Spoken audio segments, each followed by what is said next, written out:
नमस्कार दर्शक बंधु आपण को आम चैनल को स्वागत करूछु। घंटा प्रति 17 किलोमीटर बेगरे मारी आसुची बात्या मोन्था केते रहिबो पवनर बेग कोन होईची संपूर्ण खबर जानिया ता पूर्व जदि आपण माने चैनल को सब्सक्राइब करना आतनी एवं चैनल को सब्सक्राइब करी ऑल नोटिफिकेशन को ऑन कर रखंतु जहा द्वारा आगु को आपण माने एही परी खबर रो नोटिफिकेशन सर्वप्रथमे पाई परिबे।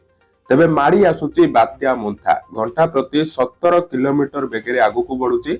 आज संध्या 5टारू राति 8टा मध्य स्थल भाग छुई पारे। आंध्र प्रदेश काकीनडार कोना सीमारे लैंडफॉल करिबो मोन्था। लैंडफॉल समय पवनर बेग घंटा प्रति 90 ରୁ 100 किलोमीटर रही पारे। तेबे अपराह्न 3टारू लैंडफॉल प्रक्रिया आरंभ होई जिवो बोली आकलन करा जायछि। आज सकाळ सुधा भीषण बात्यार रूप नेबा परे आंध्र प्रदेशर काकीनडा आडकू मुहाइबो। प्राय 3 ରୁ 4 घंटा रहिबो लैंडफॉल प्रक्रिया।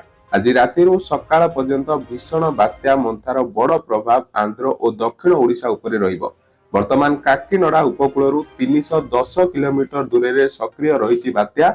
विशाखापट्टनम उपकूलरू 370 किलोमीटर दूर एवं गोपालपुर उपकूलरू दक्षिण दक्षिण पूर्व दिगरे 570 किलोमीटर दूर रे रहिछि बात्या। बात्या प्रभाव रे कालीठू लागि रहिछि वर्षा।